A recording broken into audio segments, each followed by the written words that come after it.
Meus irmãos, minhas irmãs, muita paz a Deus. É um prazer voltar aqui, nessa casa abençoada, para dividir com vocês o momento do estudo, da reflexão, daquilo que a doutrina espírita nos oferece, do consolo, do esclarecimento.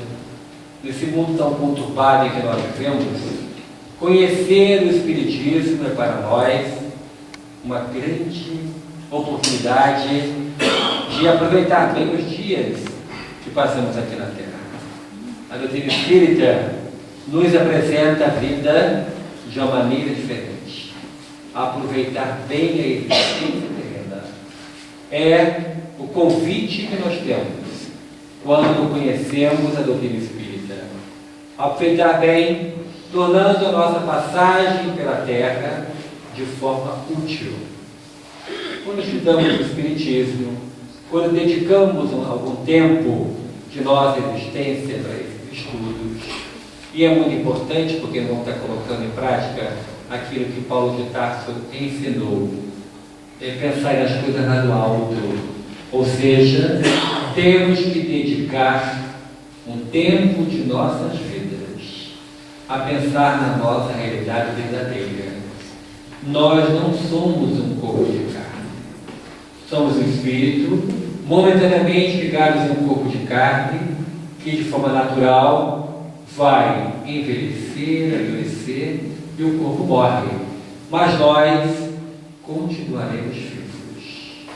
Na continuidade da vida, a doutrina espírita se nos abre um horizonte totalmente novo e diferente para aquelas pessoas que só acreditavam tão somente em céu, inferno e alguns purgatório. A doutrina espírita nos apresenta a continuidade da vida com o diferencial da lei da reencarnação. Iremos voltar a viver em corpos de carne quantas vezes fizerem necessárias, para que possamos aprender a conjugar os verbos de difícil conjugação dos dias de hoje, tais como conviver, perdoar, recomeçar, dialogar. São verbos difíceis em nosso cotidiano, porque ainda convivemos com a nossa ancestralidade, com as nossas vidas passadas, onde tivemos uma dificuldade muito grande de despertar em nós as virtudes que todos nós temos e somos capazes de desenvolver. Mas, para que a nossa luz se brilhe, faz necessário que aprendamos a renunciar àquilo que vai ficar na terra e aprender a dar valor àquilo que nós vamos levar. Dessa terra só eu vou levar o amor que a gente sente pelas pessoas, assim como também todo o bem que nós fizermos.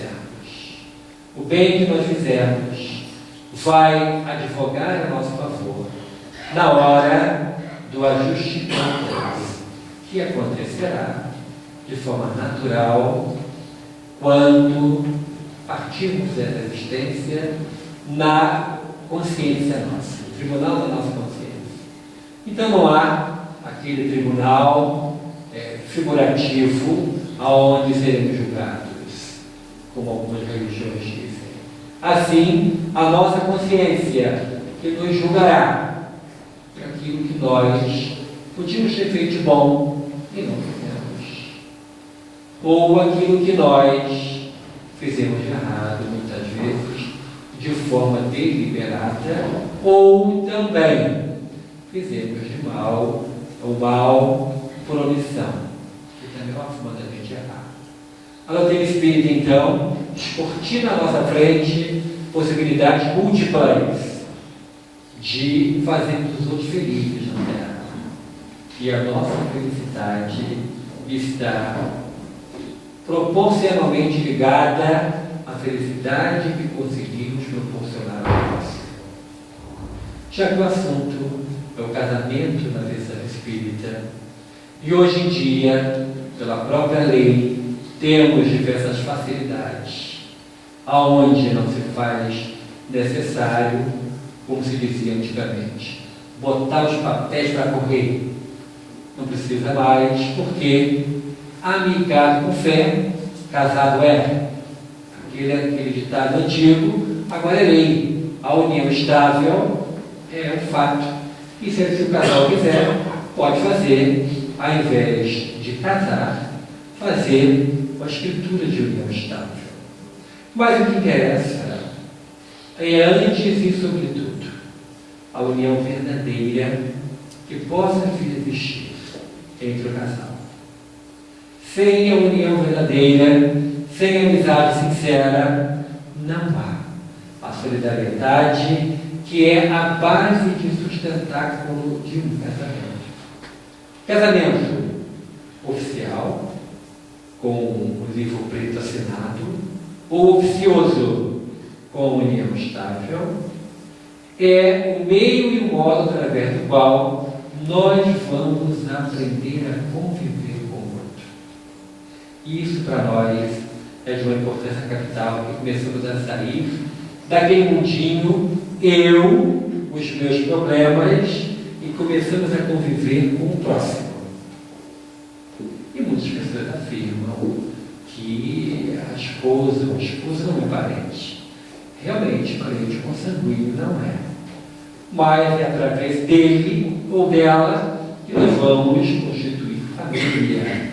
E constituindo família é que nós vamos dar continuidade à nossa tarefa da terra.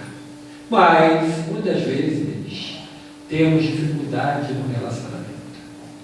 E às vezes, por uma questão de reencontro espiritual, compromissos que assumimos no mundo espiritual, e ao chegarmos à terra, ficamos envolvidos com algumas facilidades. E somos envolvidos pelo egoísmo, que faz com que a vida a só traz algumas maravilhas, algumas vantagens, tipo, quem tirou isso daqui? Você viu sozinho, então pode ser eu. Então não tem mais aquela história de tirar, de guardar a garrafa d'água sem a tampa, com a tampa.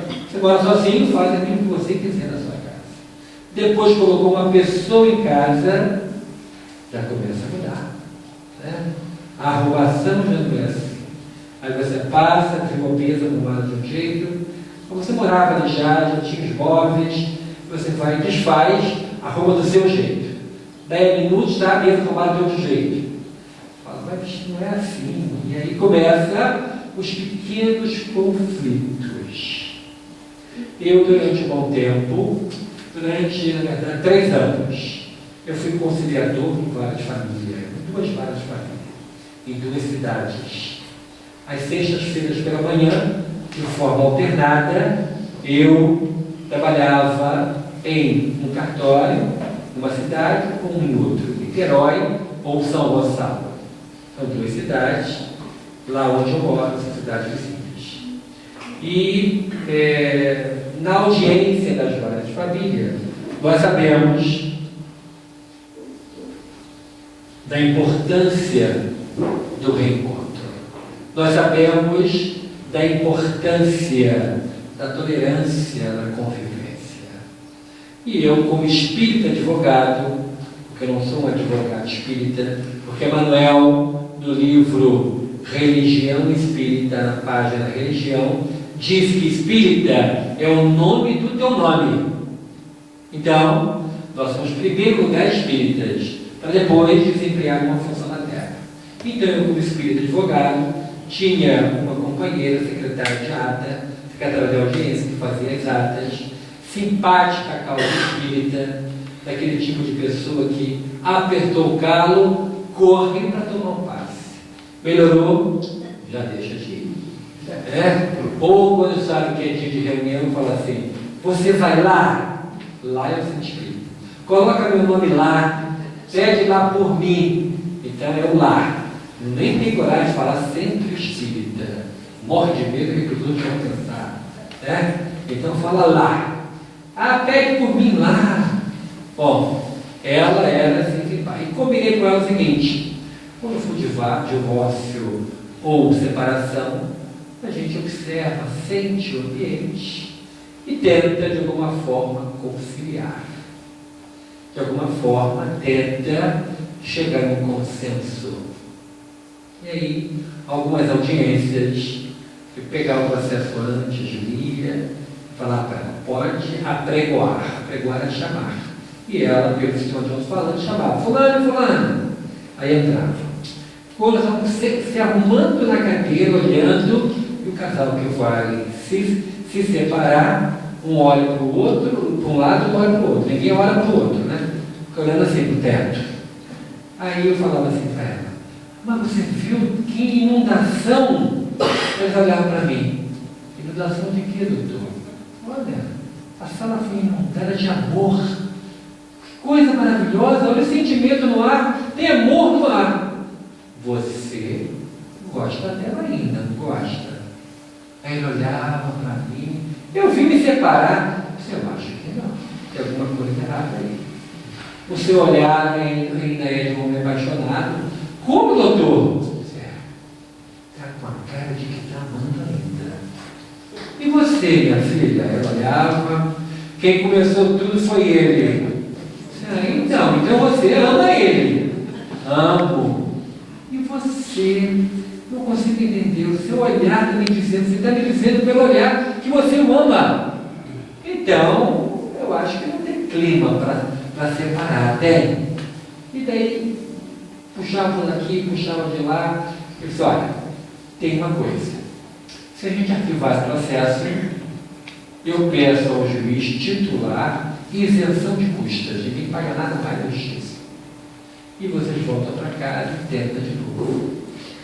Quantos filhos tem? Nós temos 3 filhos. Imaginou a alegria que vai ser para eles vocês voltando para casa? Então é algo excepcional. Tente mais uma vez. Por quê? A doutrina espírita nos ensina que é possível o divórcio. Está lá no Evangelho segundo o Espiritismo. Mas naqueles casos onde não há mais respeito, não há mais segurança da vida da própria pessoa, não há mais condição psicológica de estar sob o mesmo teto. Porque enquanto houver tolerância, persevera. Enquanto houver respeito, persevera. Enquanto houver carinho, persevera. Porque, como eu disse no início, a solidariedade é a base de um casamento. Primeiro e antes de tudo, o casal tem que ser amigo do outro. O primeiro amigo de uma mulher casada é o seu marido e vice-versa. Deve ser assim. E aí, com o passar do tempo, vai aparecendo a cumplicidade. E pelo olhar, o marido entende o que a mulher falou. Pelo olhar, a mulher entende o que está acontecendo com ele. Só troca de olhar. Porque já há um processo natural de aclimatação fluídica. Um consegue entender o outro. É óbvio que continuam as mesmas individualidades. Ela não foi Giló. Ele adora. Mas em respeito a que ele adora, ela vai Giló. Nem prova o sal, mas dá para ele Giló. Come, meu bem, e bate palma com ele, come tudinho. Mas a prova é o respeitar o gosto do outro. Mas chegou uma vez um dia, um casal de jovenzinhos. Quando entraram na sala, eu senti o clima pesado. E tinha um advogado só, seria um divórcio consensual. Olhei o processo, 1 ano de casado. Eu olhei e falei assim, o senhor me dá sua carteira, me deu. Aí lá em cima, no papel estava escrito assistência jurídica gratuita, igreja, e chamar o nome da igreja. Era uma igreja protestante. Então, a gente tem que ir à igreja para dar assistência jurídica gratuita para as pessoas. Entendi que o casal era protestante. Eram jovenzinhos. E aí, na hora, eu captei. Ela de cabeça muito baixa, parecia que estava chorando, e ele me cativou com um olhar de pedra. E aí eu falei assim, existe a possibilidade de reconciliação? E o advogado falou, nenhuma, pode fazer a ata, vamos assinar e vamos embora. Não, peraí, deixa eu fazer o meu papel. Não ganhava um tostão. Lá no estado do Rio, o conciliador não tem dinheiro, eu não sei aqui, né? Mas lá não se paga nada. É uma doação que você faz à justiça. E não há possibilidade. Ele do lado do rapaz e a moça sozinha. De ordinário não é assim. De ordinário se senta por educação do lado da mulher, mesmo quando há consenso, e o homem fica sozinho. E ela, os olhos baixos, eu falei assim, mas por que não existe a possibilidade? Vamos tentar mais uma vez, já tendo a certeza de que ele era o pastor dos dois. Eu disse assim, eu estou vendo aqui em cima que é assistência jurídica da igreja tal. E lhe pergunto, o senhor é o pastor deles? Sou. O senhor falou para ele sobre a passagem da mulher adúltera? Ah, para quê? Ela desatou a chorar. Ela chorou muito. Aí ele ficou em pé com o dedo em risco, nunca vou te perdoar. Tu estás condenado ao fogo eterno do inferno. Eu olhei para ele e disse, quem te fez juiz aqui? Eu represento o juiz, você não. Não é você que segue Jesus, o príncipe da paz? Não é você que lê a Bíblia todo dia? Não é você que conhece a passagem da mulher adúltera, quando Jesus mandou jogar a primeira pedra aquele que nunca errou? É ou não é você? Sou, sim, senhor. E por que você não a perdoa? Mas eu sou a vítima da história. Mas é motivo para você ser nobre. Porque eu sei que no fundo, atrás desse jovem impetuoso, com muita raiva, tem o orgulho de um macho ferido. Mas, quem sabe, se for essa mulher que Deus colocou em seus planos? Quem sabe, se você separando dela, você será feliz com a outra? Ou você vai estar sempre pensando nela, nos momentos agradáveis que vocês passaram juntos? Aí buzinaram. Lua de mel em Búzios, eu fui falar. Pois é, aqueles dias tão gostosos em Búzios, na praia de Jeibá. Ele me olhou assim, pois é. Mas quem foi que ele disse? Está escrito aí? Não, um anjo do céu me contou. Ele foi, doutor? Foi. E ali era só troca de amores, eram promessas que faziam, pensavam nos filhos. Você falava 3, ela falava 1. Como é que o senhor sabe, doutor? Um anjo está me contando, pastor. O pastor que sou eu. Pois é, mas ele está me contando aqui um anjo, não posso deixar de falar. Mas perdoa. Perdoa porque Jesus ensinou a perdoar, não 7, mas 70 vezes 7. Ou será que o seu evangelho é diferente do meu?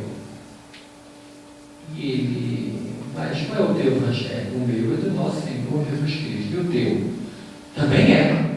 Então, é perdoar não 7, mas 70 vezes 7. Mas como é que eu vou encarar os meus amigos? Com muita honra. Você é o homem que perdoa e deu a chance do recomeço. Ou será que Deus nos dá a chance do recomeço quando o paciente está desenganado pelos médicos, ligado em aparelhos, e Deus tira ele da beira do túmulo, contrariando todas as previsões médicas? Traz ele de volta. O nosso Deus é o Deus do recomeço ou não? O Deus de Abraão e Jacó é Deus do perdão ou Deus da guerra? Ah, mas Moisés mandou apedrejar a mulher adulta. E Jesus falou o quê? Tu segues a Moisés ou a Jesus? Moisés, quem segue é judeu. Somos cristãos. Seguimos a Jesus. E o que tu queres? Seguir a Jesus, perdoar a mulher? Ou tu queres condená-la? E não sei se tu serás feliz numa outra união. Quantos casais são assim, né? Separam, casam de novo, depois separam da segunda, quase com a terceira vez, depois pela quinta resolve que amava mesmo, era aquela primeira. Então, depois de mais de uma hora de audiência, o pastor falou assim: ô doutor, eu aqui que sou advogado, e sou pastor, eu tenho a dizer uma coisa. Eu gostei muito de sua pregação. Qual é a sua igreja? Bom, se eu falo que sou espírita, agora para tudo se tornar calma aqui agora. Mas olha, uma coisa que eu posso lhe dizer bastante verdade: sou de Jesus. Na minha igreja, Jesus é a base, é o chão, é o alicerce. As paredes é de Jesus e o teto é de Jesus. Ele, muito bem, depois a gente conversa. Depois da audiência a gente conversa. Vai me ajudar na reconciliação do casal ou não? Eu tenho dever de falar sobre o perdão. Meninos, vamos acabar com isso. Seguem o pastor e ele tentou retrucar. Não, dá ela a chance do recomeço. Aí usou aquela palavra antiga, aquela frase antiga. Foi um passo falso. Ainda bem que ela não caiu, ela titubeou, mas está em pé. Aí eu olhei para ela e falei: minha filha, eu sei que você foi criada no seio da igreja protestante. Sei que você foi criada sob rigorosas regras. Sei também que você foi iludida por alguém que lhe, de certa forma, iludiu, falou palavras doces, e aconteceu o que aconteceu. Mas se perdoe. O alto perdão é o melhor remédio para isso tudo. Voltarás até o teu lar. Voltarás a ter a tua casa. Ela chorou muito, respeitando aquele momento. Ela tira um papel da bolsa, entrega para o rapaz. O rapaz olha e fala assim: você está grávida? E ela diz que você vai ser pai. E se ela não voltasse? Guardou aquele segredo para só falar um dia, e nem sei se ia dizer que era filho dele.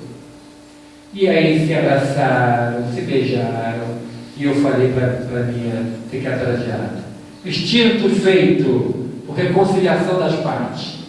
Está extinto o processo. Mas nem sempre é assim. Às vezes a briga por causa da partilha do bens.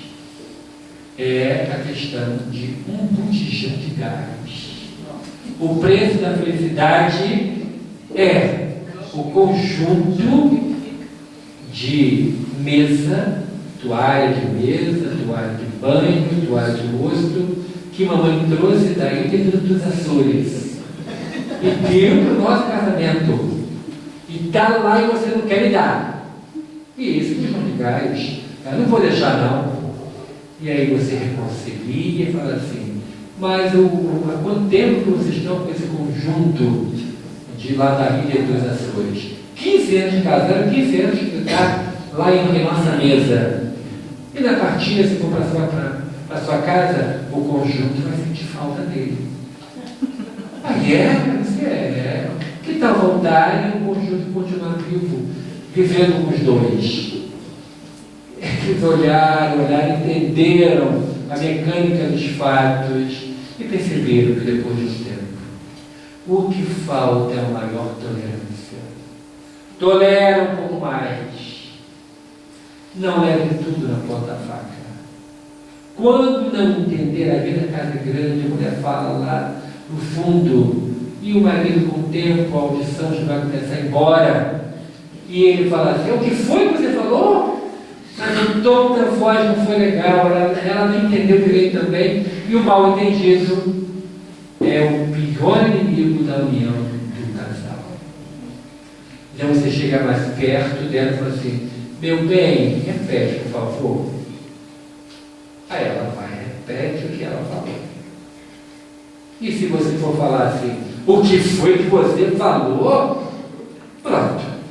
Já é um motivo já para se armar o barraco. Já se briga, e aí vem aquelas histórias todas.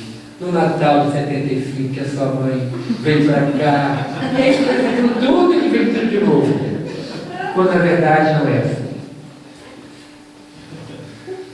Dentre essa experiência maravilhosa que tive de ser juiz em ser juiz, e tinha um índice de quase 100% de acordos nos processos, ambos os juízes das varas distintas começaram a perceber, no meu índice bom de acordo, começaram a colocar caso cabeludo na minha pauta para entender o que você acha, Jesus. E um dia minha mãe falou assim: você está perdendo tempo com isso, brincando de juiz, vai advogar, vai cuidar dos seus clientes. E aí eu pensei: meu Deus, eu gosto tanto de ser útil, fazer alguma coisa na minha área, para as pessoas de graça. E aí na reunião mediúnica, o Espírito falou assim: está gostando de ser juiz? Eu falei assim: eu acho que esse negócio é comigo, vou ficar quieto. Eu disse: pois é, não recebe nada, né? Aí eu disse: é comigo, não recebo nada. Pois, vou te dizer, na outra vida, você foi juiz, não fazia nada e ganhava um salário. Agora faz e não tem salário. É a lei de causa e efeito. Agora, você trabalha, o salário recebeu na outra. Aí eu fiquei quietinho, falei para a mamãe, mais 6 meses então. Tá, mamãe. Fiquei, total 3 anos, pagando karma. Mas, há 29 anos atrás, Deus nos deu uma oportunidade maravilhosa de fundar uma casa assistencial espírita lá no município de São Gonçalo, que é o segundo maior município do estado do Rio de Janeiro. 1.100.000 habitantes.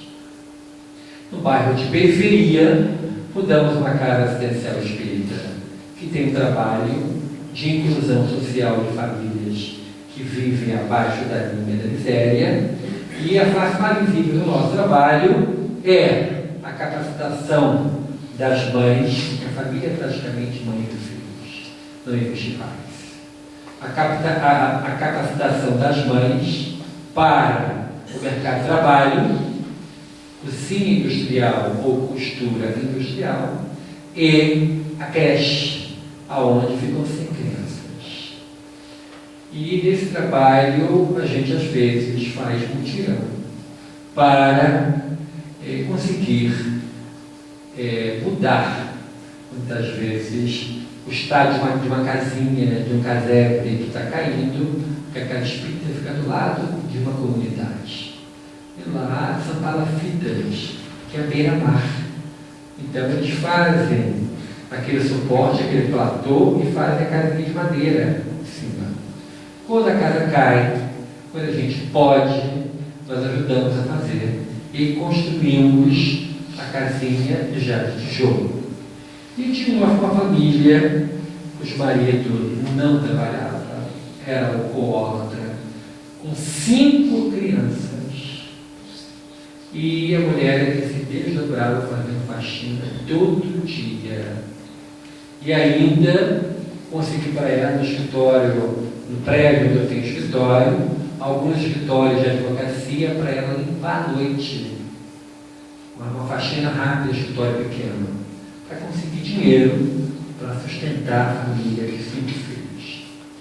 Pois a casa dela ruiu e as crianças estavam no tempo, e aí conseguimos uma área bem do lado, aterramos pela Imanque, né, e fizemos a casinha.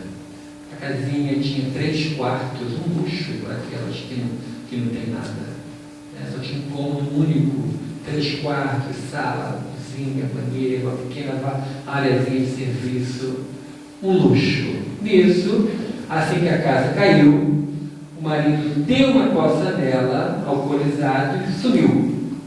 E durante a construção falaram para ela assim: se quando a casa estiver pronta você trazer esse homem de volta, eu vou tomar a chave.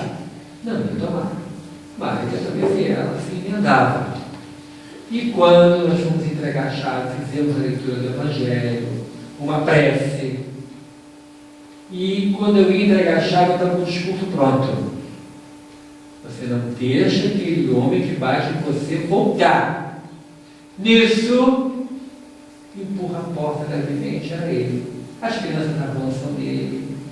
E entra o Espírito mentor da nossa casa. Lendo meu pensamento, fala assim: tivemos tanto trabalho para trazer ele de volta. Aí eu falei: muito bem-vindo, meu irmão. Pode entrar, meu irmão. Olha a vergonha que a gente passa, né? Ou seja, é de uma importância capital a família para o mundo espiritual. Tínhamos aqui atendê-lo. E eu fui perguntar a ele: queres vir à nossa casa nos ajudar? E eu estava pronto para não. Ele falou assim: bom, o senhor construiu um teto que eu não pude fazer também para os meus filhos. Eu vou lá e vou ajudar naquilo que eu puder. E começou aí. Começou a ajudar. E dali conseguimos capacitá-lo. Temos lá um companheiro que trabalha com instalações elétricas prediais. Ensinou a ele pequenos reparos. Ensinou a fazer instalação de ventiladores. E lá o calor 100 ou 200 vezes mais forte que aqui. Então todo mundo foi obrigado a ter ventilador. E ele aprendeu a instalar, e com isso foi fácil para conseguir dinheiro, biscate, para poder instalar, fazer esse trabalho.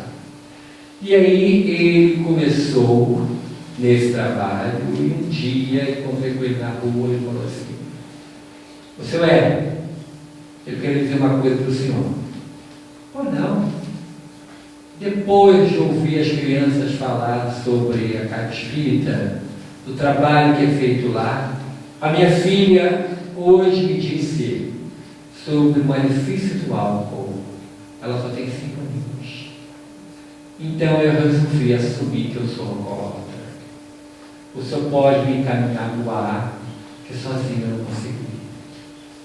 E levamos ele numa água que tem perto lá, do nosso bairro, apresentamos e ele ficou indo. Nunca mais deixou de ir. Parou de beber. É hoje um homem honrado.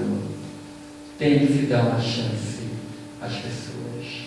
Uma nova oportunidade para que as pessoas possam continuar. Nesse trabalho grandioso que o Retiro Espírita realiza em nós, aprendemos a modificar o nosso modo de ser, modificando e domando as nossas más tendências, conseguiremos ser criaturas pacificadoras. E é isso que precisa dentro de um lar. Nossas tendências pacificadoras virem à tona. E não aquelas tendências, muitas vezes, de briga. E quando a mulher está muito quieta, vai falar: o que houve? Você está muito quieta. O que foi que eu fiz? O que aconteceu? Quem fez errado? E deixa quieta, eu estou bem. Não está, não. Você fala muito. Você está quieta. Alguma coisa aconteceu. Fala, desembucha.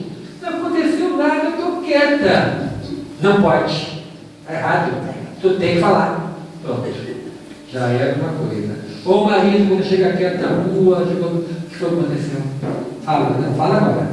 Não aconteceu nada, estou cansado. Hoje foi muito pesado o trabalho, não é não. Está com a cara diferente. Alguma coisa aconteceu. O que foi que houve? Pronto. Dali já se cria um clima de algo que é do nada. Shakespeare escreveu um livro, uma peça sobre isso. Muito barulho por nada.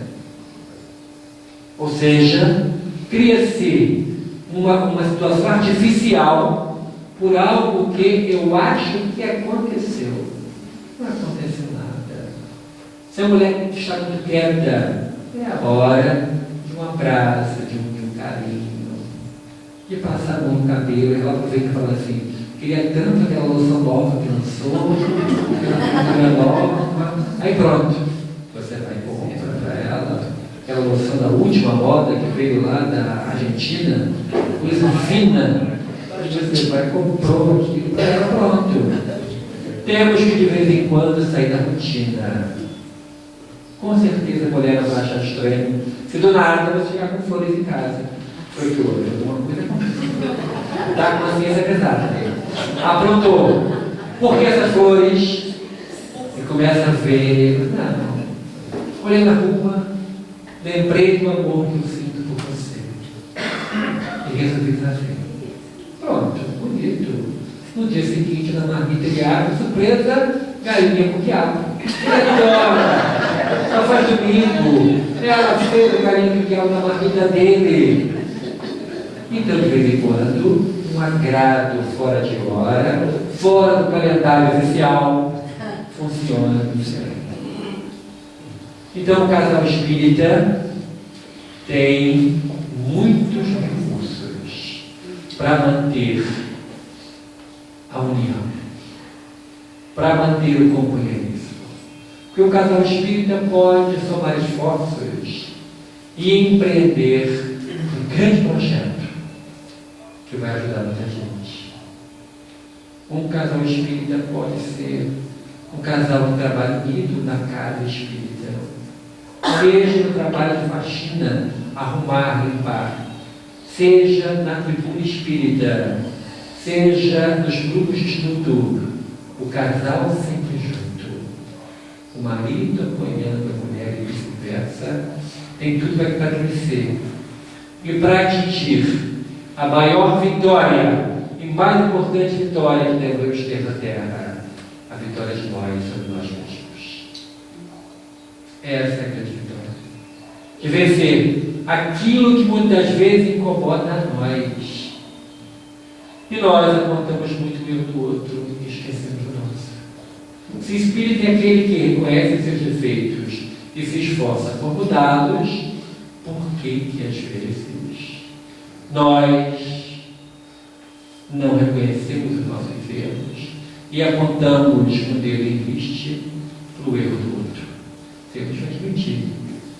Vai para o espelho e diz, por mais que doa, sou orgulhoso, sou egoísta, sou vaidoso, mas vira e volta logo e fala, estou em processo de mudança, estou mudando, viu seu espelho?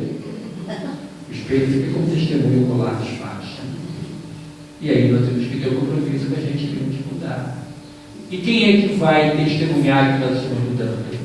A pessoa que convive conosco. A mulher e o esposo, esses podem testemunhar. Esses podem dizer se a gente realmente mudou. Mas, se porventura, você que está me ouvindo, é divorciado, não vive mais com uma pessoa, tens a chance maravilhosa de casar consigo próprio, fazer as pazes com você mesmo, adquirir uma vida com uma qualidade maior, dedicando seus dias na terra ao trabalho edificante do bem. Seja voluntário. Sou aposentado, divorciado, não tenho nada para fazer, o dia inteiro em casa à toa. O jornal hoje demorou para acabar. Vale a pena ver de novo, foi horrível. Sessão da tarde começou quase 5 horas. Foi um dia maçante, não passava. Mas, se fizer o bem, tudo é mais rápido. Tudo é mais fácil. E aquilo que vem troca para nós é a bênção. A bênção do dever cumprido. A bênção de fazer o bem para as pessoas que não podem te retribuir. Isso a doutrina espírita nos ensina quando Allan Kardec diz, fora da caridade, não existe salvação. Sair de nós, sair do nosso mundo que a gente criou, da ilha que a gente ficou preso, eu e os meus problemas e eu, e começar a olhar para o lado e ver que tem muito irmão nosso, necessitado de nós, de uma palavra de conforto, de uma mão amiga. E aí começaremos a mudar. Como eu disse, há 29 anos atrás, fundamos uma casa espírita que há 16 anos, em parceria com o Lar Fabiano de Cristo, tem um trabalho assistencial de relevo. São 80 famílias, 100 crianças, nós não cobramos nada a eles. Tem material escolar, tem uniforme, tem uma alimentação balanceada, café da manhã, almoço e um lanche que é igual a janta. Recebem, sempre que possível, o reforço na alimentação do lar, levam para casa aquilo que tem de excesso lá em nossa casa. Tem médico voluntário, temos parceria com o posto de saúde de tal forma que as crianças são atendidas no dentista público. Temos atividades culturais, reforço escolar, tudo de graça, absolutamente de graça. Na manutenção da obra social, nós lutamos bravamente. E temos, no rol das atividades que a gente faz, Deus se perdoou e um espírito amigo, que foi pai de 3 meninas numa vida passada. Viveu em Londres no início do século XIX, chama-se Carl Smith.